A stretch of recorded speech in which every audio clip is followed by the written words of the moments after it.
देखो आगे बढ़ेंगे तो विज्ञान से बढ़ेंगे, it's as simple as that. मुझे इस बात का भी एहसास है कि जो नेक्स्ट न्यूटन और आइंस्टीन होगा ना, that would be from India. International physics olympiad हो रहा था, 5 गोल्ड मेडल हैं इंडिया के। टोटल 87 कंट्री कॉम्पीट करते हैं, 381 वर्ल्ड के जो सबसे स्मार्टेस्ट फिजिक्स वाले लड़के हैं भाई वो कॉम्पीट करते हैं, और उसमें से 5 गोल्ड मेडल। नंबर 1 पे भारत की रैंक।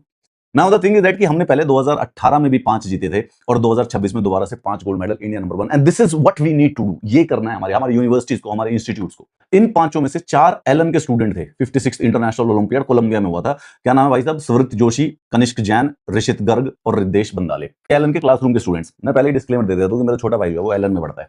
तो हमारे यहाँ की यूनिवर्सिटीज चाहे आईआईटी आईएम वो तो टॉप में आती है, पर the coaching institutes are doing that well कि हम गोल्ड मेडल जीत रहे हैं। मैं तो कहता हूं कि इनको स्टेट स्पॉन्सर कर देना चाहिए एलन को यार, शायद मेरे भाई की फीस में भी थोड़ी कमी आ जाएगी।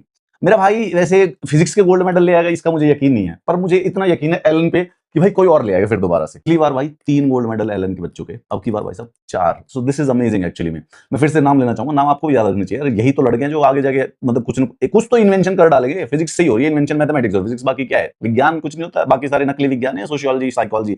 असली होता है फिजिक्स और मैथमेटिक्स।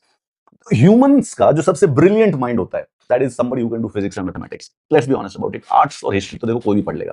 कनिष्क जैन, अनंत बंदाले, ऋषित गर्ग और Savrit Joshi, these are the people. मुझे पता चला, मैंने मोदी जी का ट्वीट देखा, मैंने भाई क्या हो गया? कह रहा है कि भाई ये लड़के लोग हैं 2026 के फिजिक्स ओलंपियाड में कोलंबिया में जो हुआ था उसमें गोल्ड मेडल जीत के आए। मैंने देखा और उसी समय फिर उसके बाद यहाँ पर ये भी ऐड आ रही थी। कल ही मैं एक न्यूज पढ़ रहा था ट्विटर पर, तो जो फ्रिज होता है ना, तो फ्रिज में एक स्टेलगमाइट आ गया, तो यार लोग उसको पूजा करने लग गए।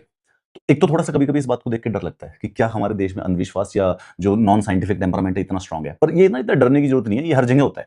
अगर हमारे यहाँ पे इसको जैसे स्टेलगमाइट को किसी ने शिवलिंग समझ दिया, वो अमेरिका में भी वो भी ब्रेड के ऊपर जीसस की फोटो देख के वो भी बहरा जाते हैं। But the key is that these are the people. ये लोग हैं जो हमारे को आगे लेके जाएंगे। यही इसमें से कोई न्यूटन, मतलब चाहे इनमें से नहीं, बट हाँ this is the people who are doing science, physics, engineering, BTech, mathematics. ये जो लोग हैं, अगर टाइम मिले, अगर मौका मिले, अगर इकोसिस्टम एग्जिस्ट करता हो, अब चाहे वो आईआईटी से आ रहा हो, चाहे भाई वो एलन से आ रहा हो, चाहे वो किसी भी इंस्टीट्यूट से आ रहा हो, we can literally win on the top of the world. This is a genuine achievement. For the timing एक प्राइवेट कोचिंग इंस्टीट्यूट की अचीवमेंट मानी जाएगी, ठीक है, कि भाई सारे के सारे उनके लड़के, उनके क्लासरूम के लड़के जो हैं। But in all honesty, in the end when these people, and I hope they stay in India, वो कंट्रीब्यूट करेंगे इंडियन साइंस को। एंड जब तक इंडिया साइंस करता रहेगा, हम जीतते रहेंगे। वो है ना कि हमें सुपर पावर बनना है, विश्वगुरु बनना है, उसका एक ही तरीका होता है, फिजिक्स और मैथमेटिक्स करना। I swear to God. देखो all the subjects are important. मान लिया भाई सोशियोलॉजी भी बहुत इंपॉर्टेंट, और साइकोलॉजी भी, और एंथ्रोपोलॉजी भी, oh my gosh, very brilliant subjects. But last में जाके जो ट्रेन है, जो फोन है, जो मोबाइल है, जो एप्स है, जो साइंस है, जो वाईफाई है, all of that comes down to the physics and the chemistry and the mathematics, which our kids are doing. Gold medal जीत रहे हैं भाई। भाई को फोन करता हूं मैं।